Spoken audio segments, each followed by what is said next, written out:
If you're looking for an exercise that can add an element of excitement, thinking, and a dash of danger to your fly fishing experience, then rock hopping, as I call it, may just be the next exercise you pick up in the Wholistic Fly Fisher's journey. We're going to take a closer look at the gear, the strategy, and the benefits of rock hopping and how to get started in hopping riprap, all as a way to do the most important thing we do: catch more fish on the fly. Hi, and welcome to another episode of the Wholistic Fly Fisher. Guys, today we're going to talk about something that I do occasionally, and I consider it a holistic practice, and that is rock hopping. Before we go out and hop some rocks, and I'll show you how to look at that, let me show you the gear that I think will make it safer for you. And these are choices you have already got probably in your collection of boots, and sticks, and other things that I think you need to successfully rock hop. Number one, always be hydrated before you go, right? Be hydrated, because as we age, hydration matters even more, I think, because it helps us not lose our equilibrium. That's one. Two, you're gonna need, we have 3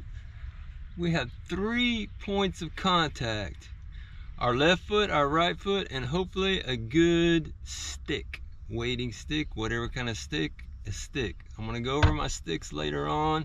This is the one I have. It's a fantastic one. I've had it for about 15 years and it's just about worn out, and I'm gonna replace it. There's a video coming on this, and as soon as it's out, I will put a link right up there so you can go watch that video on sticks and the one I use, wading staff, whatever you want to call it. That's one point of contact on the rocks. The other point of contact, your left and right foot. So for me, depends on where I am. And I've used these boots here up in North Texas on the riprap, and I've used them on the jetties. They're probably dirty from the last time I was out, but this is what they look like on the bottom. This is where the rubber meets the riprap, right here.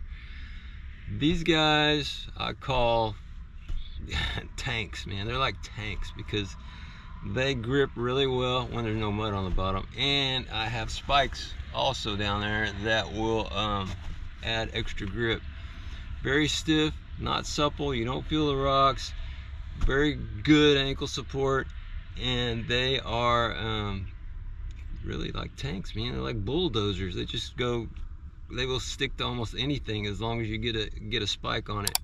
Of course, everybody argues about spikes these days. I don't care if I scratch a rock on the riprap, tell you the truth. Whatever. That.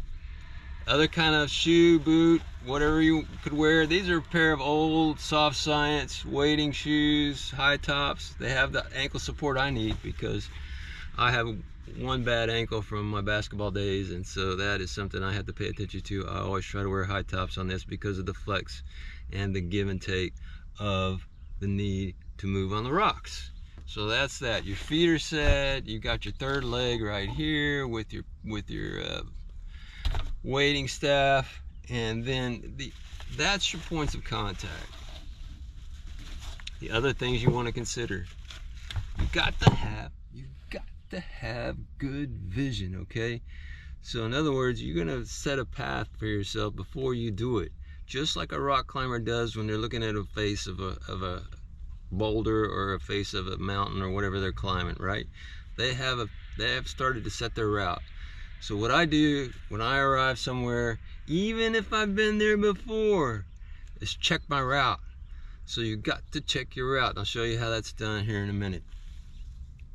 Boots, padded bag to carry your sundry things. I carry the Wandered bag because it's the best bag out there for the buck. Wandered, good stuff. I'm not here to plug stuff though. This is a holistic video, so we're just talking about something you can do.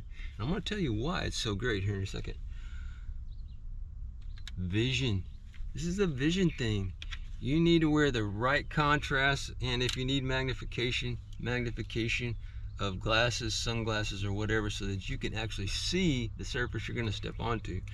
Today would be a day where I wear my happy glasses. It's overcast, very cloudy, and so that's what I would do. I would carry a backup pair of dark glasses so that if the sun does come out, I'm able to not go blind from the sun. Another thing, so we've gone over all these things, right? Got some water. Boy, I'm getting thirsty just talking about it. I got some water though. So there's only two kinds of rock hoppers. Now I'm gonna use some language here.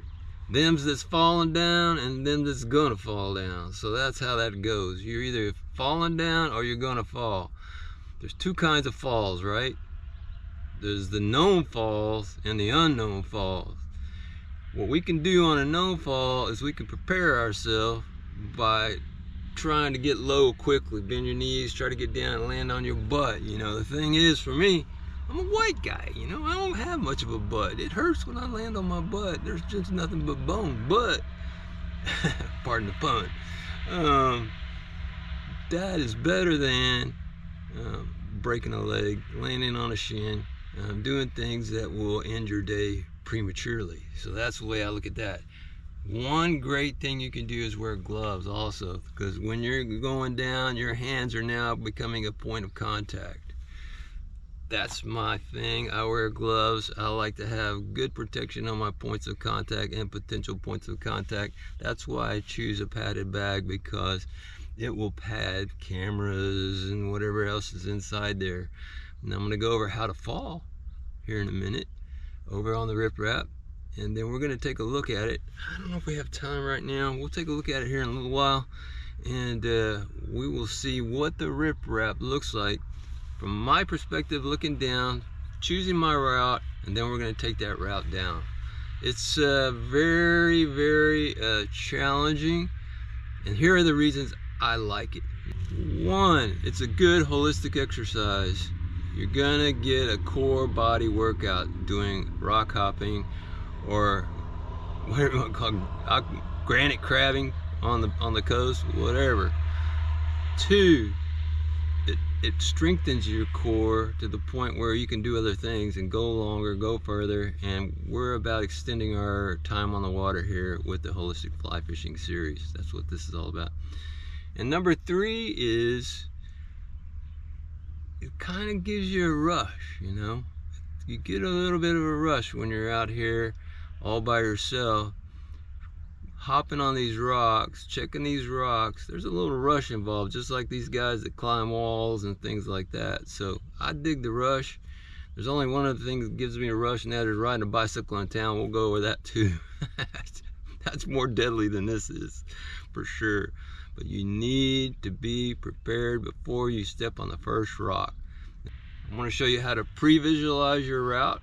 We're gonna take that route, and then we're going to improvise on the way down. So there's no room for hard-headedness in this. You've got to be soft-headed just a little bit so that you can change your route in motion to make sure that a rock that was hard a while back is now gone. It may be gone, or it may not be set anymore, and it might be a mobile rock that will just roll out from under you. So keep that in mind.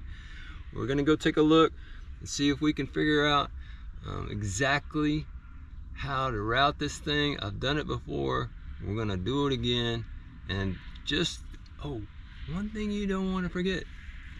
Don't forget your fly rod. You got to take that. I'll be taking my rod just so that the challenge is all in for me. You don't want to break a rod. I'll show you how to not break a rod when you're falling. If you have a known fall coming, we can prevent a rod breakage. I can show you how. All right, let's go take a look. All right, people, remember, this is an entertainment YouTube channel. Consult a physician if necessary, and do not accept anything you see here as a challenge for you to go and do it. Hey guys, we're on the RipRap at Lake Ray Roberts below the dam of the Elm Fork of the Trinity River, and I wanted to take the time to make this holistic fly fisher video about rock hopping. Now, there's a lot to it, It's probably one of the most dangerous things I do that I know, except riding my bicycle in town, like I said. And there's a method to the madness. So one of the great things about this spot is there's basically a handrail that goes most of the way down. And enough people come over here that I'm gonna flip the camera around, take a look from my perspective, my eye view, and we're gonna scout this route, actually set our route before we even start going down, and I'll show you how that's done. One quick thing, I carry a metal staff, wading stick, whatever you want to call it. This is a very good one by Brunton, and I will promote that. It's so great. And the reason I carry metal is because it makes noise. When it makes noise, it'll scare out the snakes, hopefully, from underneath the rocks, or scare them away, or at least give them warning that somebody bigger than them is coming along. That's why the metal stick is good. That's one of the reasons this stick is good. There are so many reasons for this stick right here. Anyway, got to be careful, you know. We got rocks that are not set at all, and when the water comes up, it'll move the rocks around and make them insecure. It takes the ground out from underneath them, so the rocks are just on rocks. It changes all the time, because whenever the water comes up, it's going to change. So that's how that works. Okay, we got a lot of people here today. We're going to see what we can do and see if I can give you a perspective on rock hopping for a holistic exercise that will make you stronger, help your coordination, help your leg strength, help your coordination, and it will give you more balance for doing other things that we're going to do. Let's take a look from my perspective on what I'm going to set for a route as we go rock hopping.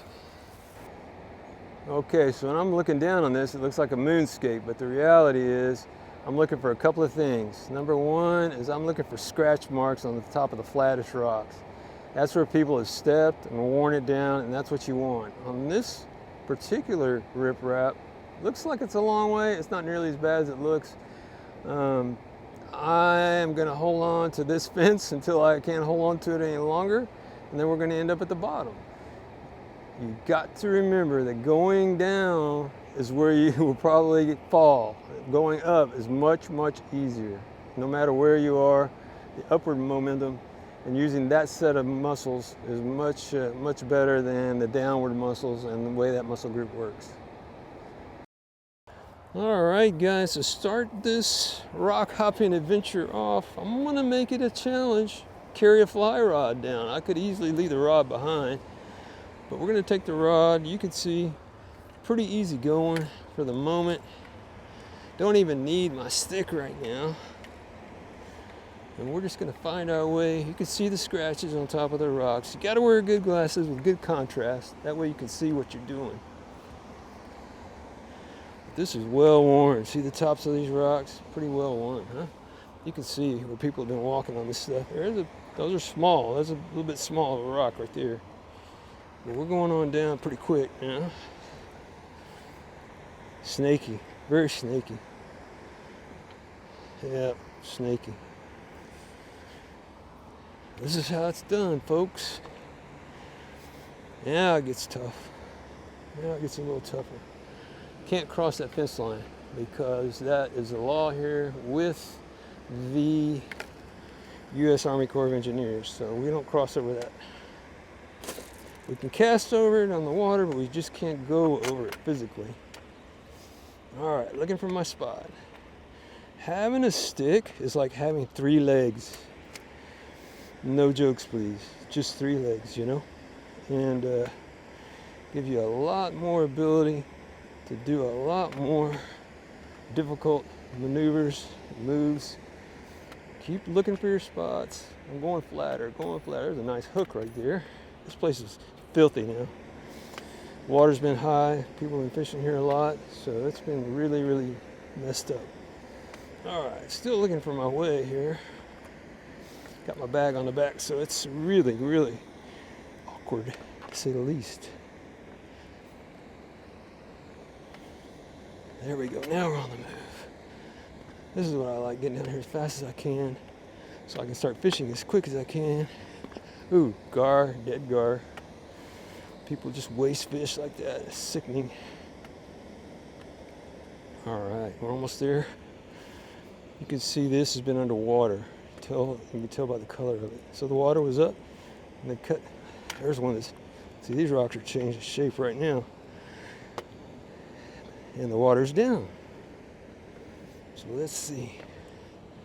That one's questionable, but it's okay.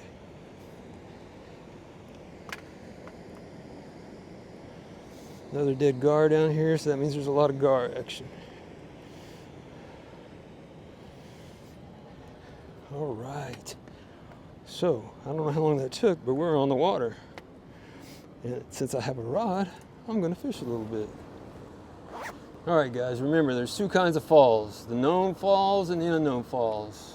If you're taking a known fall, here's how the best case scenario.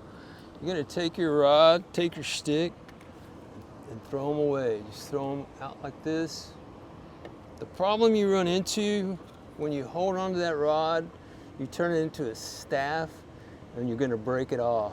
So you wanna get that rod out and away from you, let it hit. If it makes it, it makes it. If it doesn't, it doesn't. But that is a known fall. If you have an unknown fall and you don't have time to react like that, well, I'll say a prayer for you, because it can hurt sometimes. But what I try to do is I try to fall backwards so I can land on my bony butt and minimize the damage. Even though my butt is bony, the thing is it's better than falling on your arms, your legs, and breaking a leg or breaking an arm, in my opinion. I'd rather break my butt. So that's my opinion on that. Now we're gonna climb out of here. I hope you've enjoyed this little escapade into the riprap, rockin' riprap, and pay attention on the way up too. Sometimes snakes come out after you pass by. Plus, it ain't any easier, it just doesn't hurt as much on the way up.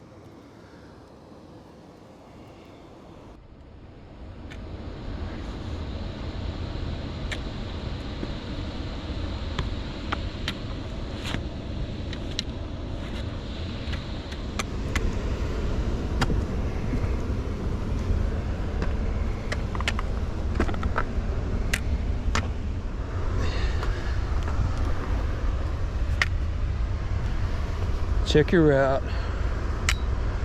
Ah, we got us easy, easy, easy, easy, easy. We got us a fence line now. Of course, your legs are gonna be weaker going up because of the going down until you really build up strength in your legs. So there is that. Okay, we are back at the top. All right, guys, we have arrived at the top. This is the end of the story about the riprap hopping. I wanted to add a couple things on at the very end. Make sure you carry water so that you can stay hydrated. If you start getting dehydrated, you're gonna lose your equilibrium. You're gonna lose your balance. That happens when you get older. A lot of us guys, prostate's a problem, so you gotta go to the bathroom a lot, so you don't drink enough water. People, you've got to drink your water, okay? That helps a lot with all this. I didn't take water with me because I knew it was coming right back up, so don't blame me.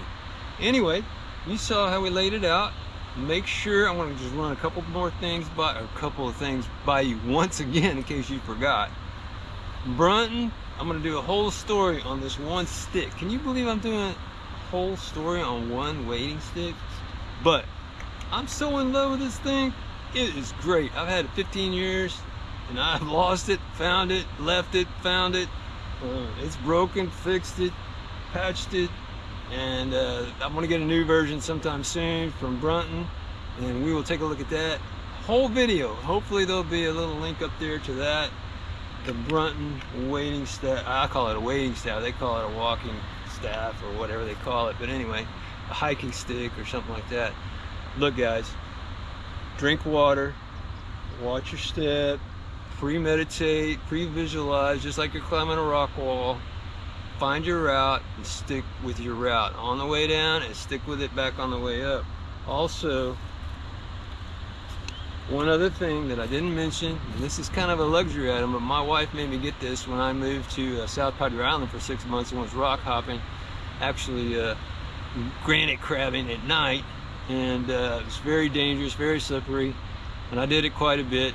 She made me get a watch, one of these watches that has a phone in it.